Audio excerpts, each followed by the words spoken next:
Olá, muito boa noite para todo mundo. Com o sinueiro mostrando o caminho e puxando o marroeiro, a boiada venceu a estrada e a comitiva madrugadeira do Terra Viva DBO na TV já pode anunciar sua chegada bem na hora que estava combinada para nossa reunião com o povo aqui desse sertão. E conforme é a nossa lida costumeira, a gente começa esta função novidadeira com a recitação da prosa brideira do dia. O companheiro boiadeiro que estava apurado por uma dificuldade no serviço ou que está encafifado com alguma curiosidade a respeito do trato e da mantença do mestiço ou sobre como fazer a combinação do touro certo com a vaca mais indicada para garantir o melhor rendimento da boiada na reprodução, pode ficar à vontade para pedir a nossa intervenção, que a gente tem a maior satisfação de encaminhar qualquer tipo de perguntação para ser respondida aqui por um especialista. Pois então, está assim anunciada a apresentação da nossa sessão batizada de Raças e Cruzamentos, com o zootecnista Alexandre Zadra.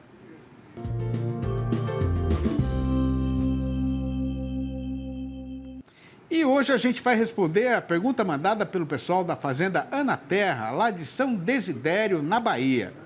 A ideia do povo lá é de produzir carne de qualidade a partir de um plantel de novilhas 3/4 de sangue Nelore e 1/4 de Angus, de fêmeas F1 Angus e vacas Tricross brancos com F1 Angus.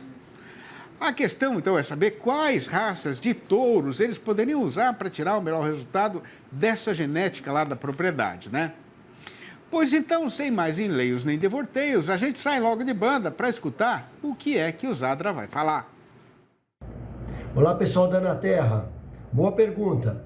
O que usar sobre esses tipos de gado que você tem, esses biotipos, para se fazer carne de qualidade? Bem, você já vem usando Angus, que sobre a sua zebu, o que é muito boa, é uma fêmea muito precoce, eu apelidei ela da rainha da pecuária, porque até você pode tirar uma cria dela e ainda abatê-la em programas de carne de qualidade. Então ela é muito precoce e ela faz um tricross de altíssima qualidade porque ela tem uma habilidade materna muito boa. Então esse primeiro cruzamento está perfeito, continue fazendo Angus nas suas zebu. Quanto ao que usar na F1 Angus, você vem usando o Brangus. Veja bem, usar um bimestiço, Brangus, Braford, Canchim, Santa Gertrudes, você aumenta o potencial de ganho em peso, mas ele tem porque ele tem um metabolismo mais alto. No entanto, por ele ter um metabolismo mais alto, ele é um pouco mais exigente. Então você precisa caprichar na comida após desmama. Dá uma suplementação alimentar para que ele se sacie rápido, porque na verdade esses animais que são tricross de Brangus na meio sangue Angus, ou Braford na meio sangue Angus, ou Canchim na meio sangue Angus, enfim, esses tricross de bimestiço com Angus, eles só vão pastar quando a temperatura cair de 24 graus por aí, ok? Porque eles têm um alto metabolismo, alta produção de calor endógeno, então eles preferem horas mais frescas para pastar. Mas tem uma carne excepcional e as fêmeas são muito boas. Você pode usar essas filhas de Brangus sobre Angus. O que usar sobre elas? Se esse pelo para você está indo bem aí, não está tendo problema, você pode fazer um cruzamento até com outro taurino, por exemplo, o Bonsmara. Tá? Ou então você, ao invés de usar o Bonsmara, que tem carne muito macia, você pode usar seja o Caracu, seja o Senepol. Aí com o Caracu e Senepol sobre as tricross brancos, você vai tirar pelo, vai fazer pelo zero. E mesmo assim continua fazendo carne de qualidade, porque são todos taurinos, seja Bonsmara, Bonsmara, Senepol ou Caracu. Os três jogados sobre as suas tricross brancos serão muito boas, gerarão animais de altíssima qualidade de carne e fêmeas também de qualidade excepcional. Agora, sobre as 3/4 zebu, você também pode utilizar os taurinos adaptados. Eu recomendo que você use aí o Bonsmara ou o Senepol, o Caracu, que você faz animais 5 oitavos, ou seja, carne muito macia e com pelo zero. Serão matrizes espetaculares, ok? Espero ter respondido a pergunta de vocês, foi muito boa. Um abraço a todos e vamos para o campo. A gente vai fazer agora um barulheiro na frente. Se o amigo frente à televisão quiser ir até para ver o anel do feijão, dá tempo. Vai se demorar porque é já que a gente vai voltar. Os companheiros e companheiras pecuaristas brasileiros têm perfeita sabedência de que, na rotina natural de toda fazenda leiteira, é normal a convivência no plantel entre bezerras e novilhas em formação, vacas que estão sendo regularmente ordenhadas e outras ainda que estão solteiras ou fora de produção, né? A questão é que, por esse mundão do sertão, nem todo mundo tem perfeito conhecimento dos cuidados que devem ser tomados com as matrizes secas. E aí, sendo caso de urgente precisão, adquirir informação a respeito de como isso deve ser feito, a gente convidou para a nossa entrevista do dia o zootecnista Weber Soares, pesquisador do Centro de Pesquisa de Bovinos de Leite do Instituto de Zootecnia da Secretaria de Agricultura do Estado de São Paulo, que vai participar do programa falando ao vivo pelo computador, diretamente de Americana, aqui no interior paulista. Boa noite, Weber. É uma grande satisfação receber sua visita virtual aqui no nosso arranchamento internético. Obrigado pela sua atenção e consideração com a gente. Seja muito bem-vindo aqui na nossa casa. Boa a todos, obrigado pelo convite e vamos conversar, né, sobre vaca seca, né, e tirar a dúvida do pessoal. Ô Weber, em quais situações o pecuarista deve fazer a vaca parar de produzir leite? Sidney, tem duas situações. A primeira é a tradicional, a vaca prenha, final de prenhez. Faltando 60 dias para ela parir, a gente seca a vaca, separa ela do lote. A outra situação é quando a vaca está com uma produção abaixo do lote dela. A gente tem que ter a ideia que a vaca tem que pagar o que come, ela paga com a produção de leite. A produção não sendo boa, não sendo condizente, a gente seca também, porque senão essa vaca torna-se cara, né, para o sistema. Então seriam essas condições básicas para poder secar a vaca. Ô Weber, o que é que pode acontecer se o fazendeiro não fizer a secagem da vaca prenha? Então, é o caso que eu falei, da vaca com baixa produção.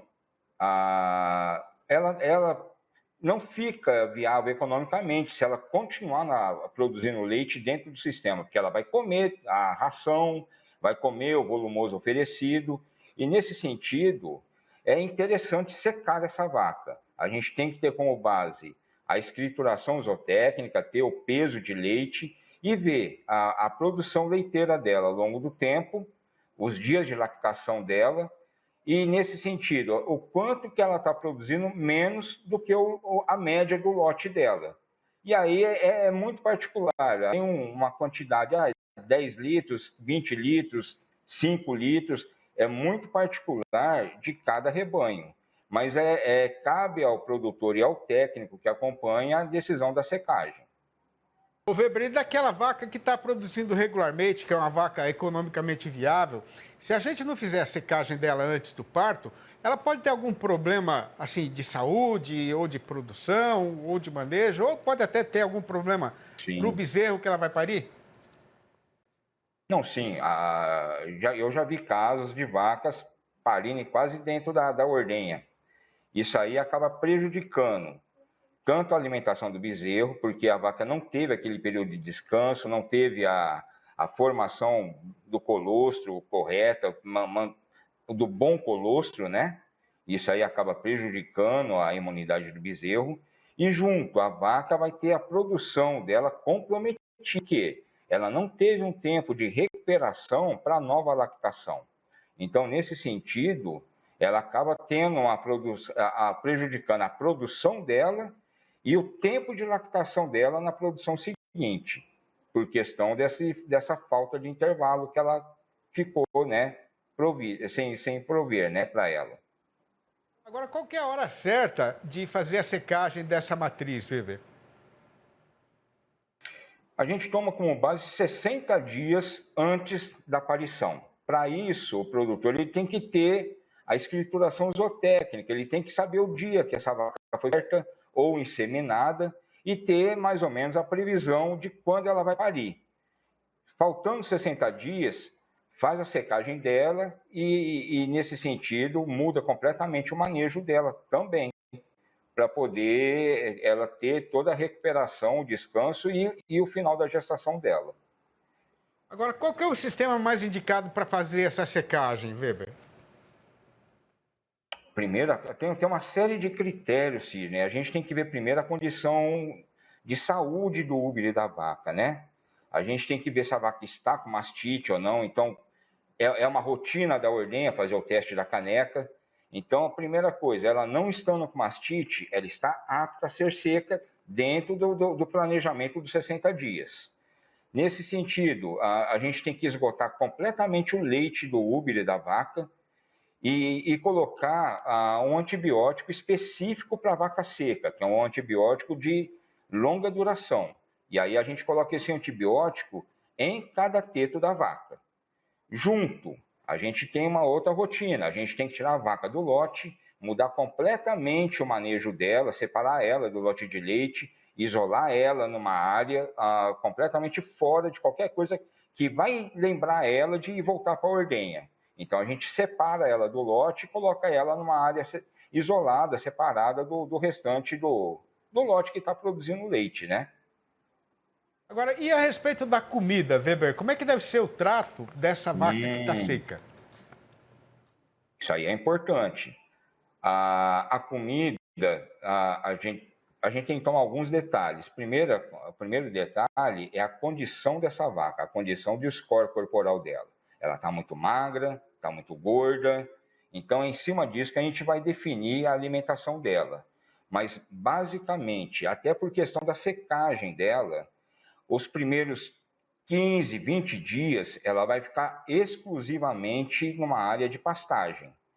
E aí, na sequência, nos 30 últimos dias para o parto, ela vai ter que ter uma alimentação especial, com complementação de ração, complementação de vitamina, minerais, para ela estar preparada para o parto e para a nova produção dela. Então, são vários cuidados pequenos que a gente tem que tomar nessa fase, né, para poder a vaca ficar realmente seca, né, no período e ter condição depois de voltar para uma boa lactação e uma boa colostragem do bezerro. Ô Weber, esse assunto é muito amplo, né, e é muito importante no dia a dia da fazenda leiteira, né? E teria mais umas 20 perguntas aí para fazer para você, mas aí é o seguinte, vocês vão fazer lá no Instituto de Zootecnia, né, um curso específico sobre o manejo de vacas secas, agora no dia 2 de dezembro, que é sábado que vem, né? Como é que o produtor faz para participar? Então, no site do Instituto de Zootecnia, que é www.iz.sp.gov.br, vai ter a propaganda do curso e o link falando toda a programação do curso e o link para inscrição. Vai ser sábado o dia inteiro, desde manhã a gente vai ter uma parte teórica e depois a parte da tarde vai ser completamente prático, né? Então a gente vai acompanhar as vacas tanto já secas e vamos fazer a secagem das vacas que temos aqui no rebanho, separadas especialmente para o curso. Quer dizer que você vai então vai ser um curso bem interessante. Vai ter aula prática lá então, né, Weber? Vai ter a vacada lá para você mexer com ela. Vai ter aula prática. Vai entrar lá no fosso da ordenha e vai mexer com a vaca. Quem é que pode participar desse curso? Vai ser bem interessante. Tanto estudantes, técnicos, produtores de leite, quem mexe com leite, mesmo que gosta do leite, que tem interesse, está aberto o curso. E aí, vocês vão falar de basicamente do quê? De todo esse processo de secagem, o que fazer com a vaca antes, depois da aparição, mais ou menos por aí, Weber? A gente vai dar vai falar todo o processo de secagem da vaca, a importância do processo de secagem. Vamos acompanhar vacas que já estão separadas, já estão secas, já estão na maternidade, para ver como que é o comportamento, o tratamento da vaca nesse sentido, o que a gente oferece para a vaca, porque a gente tem que oferecer também boas condições para a gestação dela. E depois, na parte da ordenha, sim, a gente vai fazer exatamente todo o protocolo, todos os cuidados para fazer a secagem da vaca. Então, desde o teste que eu falei da caneca, para ver a mastite, e o protocolo mesmo do esgotamento da vaca e a colocação do antibiótico para secagem e selar também, né, a secagem do teto. Bom, então fica aí a sugestão, né, para os companheiros e companheiras produtores de leite do Brasil, especialmente aqui do estado de São Paulo, recurso muito importante, muito interessante. Ô Weber, muito obrigado pela sua participação aqui no nosso programa. Parabéns pelo trabalho de vocês aí no IZ. E até a próxima. Tá bom? Muito obrigado. Muito obrigado, grande abraço para você. Até a próxima. Plantando milho no eito sapateado, a gente já está com o serviço feito na metade do terreiro demarcado, sendo então a hora apropriada para fazer mais um intervalo ligeiro. E quando a lida for retomada, a conversa apartada para animar o restante da jornada no eito será a respeito da situação atual no mercado do boi gordo, que tem hoje a seguinte chamada avisadeira.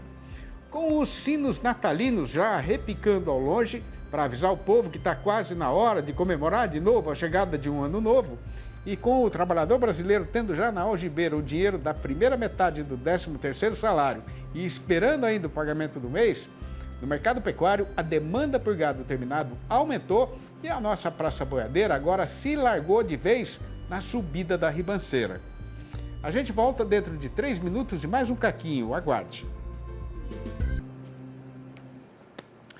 Tendo acabado de virar mais uma folha no calendário e esperando para ver qual vai ser a reação do mercado, a gente chama a atenção do amigo que está aí sentado na frente da televisão para a apresentação do noticiário e do nosso comentário a respeito do andamento da negociação do boi gordo e da variação da sua cotação.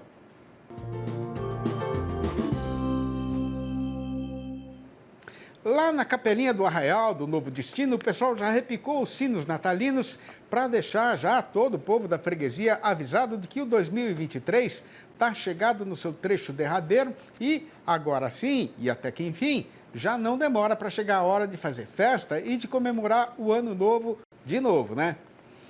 E motivo para entrar desde já na cantoria e na folia violeira não vai faltar, porque o trabalhador brasileiro acaba de pôr na algibeira a primeira metade do 13º salário e na semana que vem ainda tem o pagamento do ordenado do mês para animar de vez essa função, né? Aí o açougueiro, que conhece perfeitamente o procedimento costumeiro do consumidor na virada do calendário de novembro para dezembro, já está no trecho campeando mercadoria para reforçar o estoque de carne na câmara fria e garantir o atendimento da sua freguesia, que em breve já deve estar começando a formar fila na frente do seu estabelecimento. Tomara, né? E, logicamente, que este aumento na demanda no setor varejista está mexendo também com a situação do mercado atacadista, onde a previsão de crescimento das vendas está empurrando para cima o valor dos cortes mais procurados pela população. Firmando agora a vista no caso que está sendo passado ali do outro lado da tronqueira, repare bem, a companheira pecuarista, que apesar da cara de tranquilidade exibida pelo dono do frigorífico, essa felicidade é fingida, porque na verdade verdadeira mesmo não está sobrando gado engordado em lugar nenhum do país. O que estava acontecendo até outro dia é que, como a precisão não era tanta, o comprador de boiada estava dando conta de fazer o abastecimento. Mas com o esmagrecimento da oferta do confinamento, agora na segunda rodada, a situação da indústria, de certo que vai ficar mais complicada. Juntando tudo, o resultado foi que, no balanço do dia da Scott Consultoria, foram apuradas mudanças nas cotações em 12 das 32 regiões consultadas regularmente no Brasil inteiro. E fique o companheiro boiadeiro devidamente saberizado de que, desta vez, a arroba subiu em todas as praças consideradas. A lista das arribadas foi ponteada justamente por Barretos e Araçatuba, aqui no estado de São Paulo, onde a alta foi geral, com o boi indo para R$ 240 reais e a vaca para 220, para pagamento a prazo, mas ainda para descontar o fundo rural. Aumentou tudo também no sul do Goiás, com o macho passando para R$ 228 reais e a fêmea para R$ 218. Em Goiânia, capital do estado, a vaca melhorou para R$ 212 reais. Em Cuiabá, capital de Mato Grosso, os preços novos são R$ 215 reais para o macho e R$ 196 para a fêmea. No sul da Bahia, o boi já não sai mais por menos do que R$ 211 reais. No oeste do estado, a vaca avançou para R$ 207 reais. Em Marabá, no Pará, a vaca pulou para R$ 196 reais. No sul do Tocantins, o fazendeiro está recebendo pelo boi R$ 218 reais. No Acre, o macho já está valendo R$ 207 reais. No oeste de Santa Catarina, o vento bom que bateu no eito levantou todos os preços do mercado, com o do boi sendo reajustado para R$ 240 reais e o da vaca para R$ 220. E em Pelotas, no Rio Grande do Sul, o comprador já está sendo obrigado a pagar pelo macho R$ 7,44 o quilo vivo, o que corresponderia a R$ 223,20 se o negócio fosse feito em arrobas. O primeiro aguaceiro do verão pegou o sol desprevenido no meio do céu e eu, desprotegido embaixo só do meu chapéu, me larguei na chuva, apreciando gotas fagueiras e ligeiras escorrendo das folhas da guaraiúva em rebrilhos coloridos, se decompondo em pequenos arco-íris, caindo na terra seca e sumindo. E o chão molhado parecia que agradecia e revivia, saciado, prometendo novas flores em cores de rara beleza, para pagar com frutos o seu tributo devido para a Mãe Natureza. Esta e outras tantas trovinhas que eu colhi na lida e fui guardando para usar na vida, foram formando, ao longo de muitos anos passados no eito, um retrato quase perfeito do jeito verdadeiro do povo sertanejo brasileiro, que nunca foi de arremedar moda de estrangeiro, né? Aí, achando que alguém também poderia gostar de se ver nesta fotografia e para não deixar isso tudo acabar sendo esquecido, foi resolvido de ajuntar, organizar e publicar, nascendo então, assim, desta maneira, os 4 livros da minha série Versinhos de Caipira, que continuam à disposição dos companheiros e companheiras boiadeiros ou não do país inteiro. Para saber como fazer para comprar e ser possuidor de um exemplar ou da coleção inteira, o amigo e a amiga podem ligar diretamente para mim no telefone 11 98 224 1807. Repetindo, 98 224 1807, o DDD é 11. Ou mandar um e-mail para sitiotemástico@uol.com.br ou ainda achar meu nome lá no Facebook. E tendo terminado o serviço que foi empreitado do jeito que estava combinado, a comitiva faz aqui a sua despedida, mas já deixa decidida e marcada a volta do Terra Viva DBO na TV para amanhã às 6 horas e às 8h30 da manhã e depois às 7h25 da noite.